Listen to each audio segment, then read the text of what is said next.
और आज जिस विषय पे आप लोग यहाँ उपस्थित हुए हैं उसके बारे में मैं 2-3 चीज़ें स्पष्ट करना चाहता हूँ कि बिहार कहाँ था, कहाँ पहुँचा है, और ख़ास करके बिहार के बंटवारे के बाद जो स्थिति बनी है उसमें चूँकि आप सब पढ़े लिखे लोग हैं, इंटेलेक्चुअल लोग हैं, इस बात को बखूबी समझते होंगे।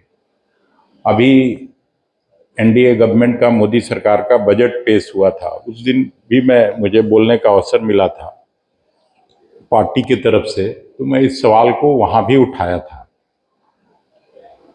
ये सरकार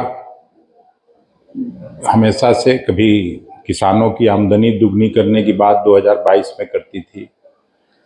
आमदनी तो दुगनी नहीं हुई, लागत खर्च जरूर तिगुना और चौगुना बढ़ गया। बिहार कृषि प्रधान राज्य है।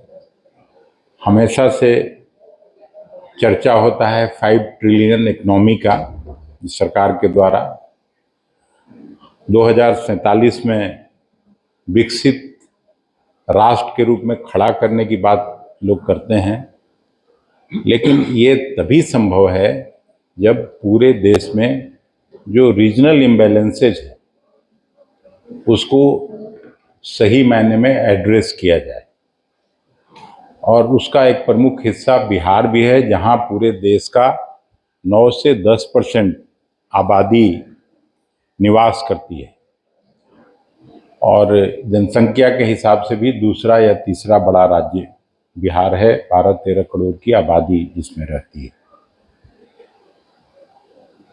प्रधानमंत्री का ही एक जो इकोनॉमिक एडवाइजरी कमेटी है, उसी का रिपोर्ट मैं आपके सामने रखना चाहता हूं, और इस सवाल पर आप सभी मंथन करेंगे तो पता चलेगा कि क्या हुआ है। खास करके बिहार का बंटवारा जब 2000 के अंत में हो रहा था, मैं भी उस विधानसभा का हिस्सा था, विधानसभा में काम करता था। तो बंटवारे के बिल पर जब पहली बार यहाँ से जो विधानसभा से पारित होके गया लोकसभा में, उस बिल पर बहस के चर्चा के दौरान उस समय के इनके जो गृह मंत्री थे लाल कृष्ण आडवाणी जी, उन्होंने बिहार को एक सपना दिखाने का काम जो होता है वो किया था कि झारखंड बंटने दीजिए, बिहार को हम लोग हरियाणा और पंजाब के जैसा राज्य बनाएंगे, बिहार को हम लोग 1,80,000 करोड़ का पैकेज देंगे। आप लोगों में से कुछ लोगों को जरूर याद होगा वो ये का, लेकिन वो पैकेज कभी मिला नहीं। फिर 2015 में आरा की सभा में, किसी सभा में आके वो अपने प्रधानमंत्री जी अभी वाले हैं, उन्होंने भी 1,25,000 करोड़ का पैकेज बिहार की बोली लगाई थी, वो भी नहीं हुआ। मेरा कहने का मतलब ये है कि जो रीजनल इम्बैलेंसेज है उससे इन लोगों को कोई लेना देना नहीं है। और जीडीपी में जहां बिहार का जो हिस्सा हुआ करता था वो उस समय 70% हुआ करता था 60s में, वो आज बंटवारे के बाद घट के 0.32% हो गया, यानी आधा से भी कम हो गया।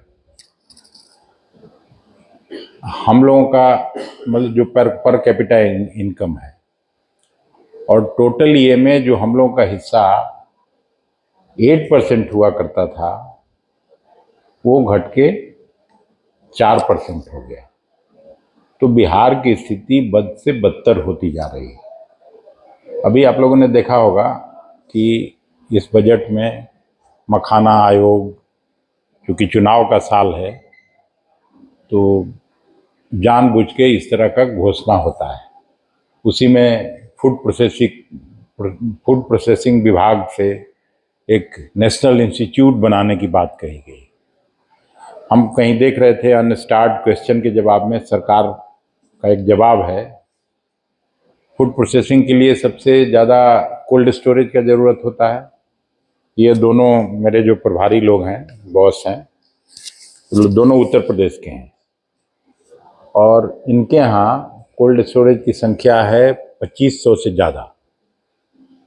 प्रधानमंत्री जी के गृह स्टेट में कोल्ड स्टोरेज की संख्या 1000 से ज़्यादा है। तो उत्तर प्रदेश तो बड़ा राज्य है, 2500 है और 5000 भी हो तो चलेगा, लेकिन गुजरात के मुकाबले तो बिहार डबल है, जनसंख्या में थोड़ा डबल से भी ज़्यादा। तो हम लोगों के यहाँ केवल 313 कोल्ड स्टोरेज हैं।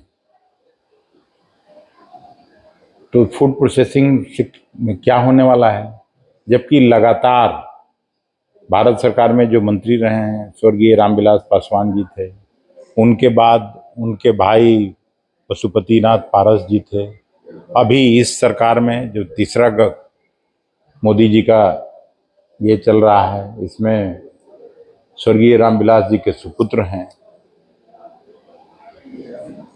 इस तरह की कई बात मैं बता सकता हूं जो जानता हूं। तो बिहार के साथ लगातार सौतेलेपन का व्यवहार हो रहा है।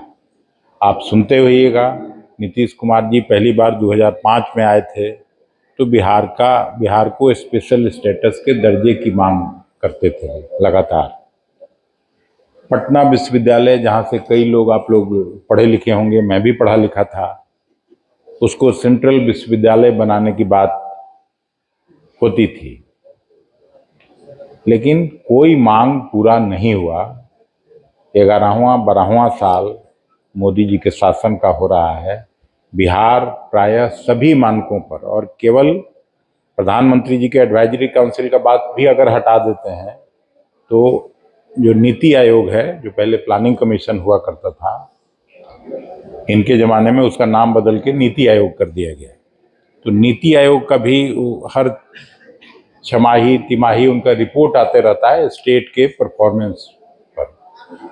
तो जो स्टेट मतलब कहा जाता था पहली पंचवर्षीय योजना तक, दूसरी पंचवर्षीय योजना तक Bihar is the best administrated state in the country, उसका प्रायः सभी पैरामीटर पर, चाहे वो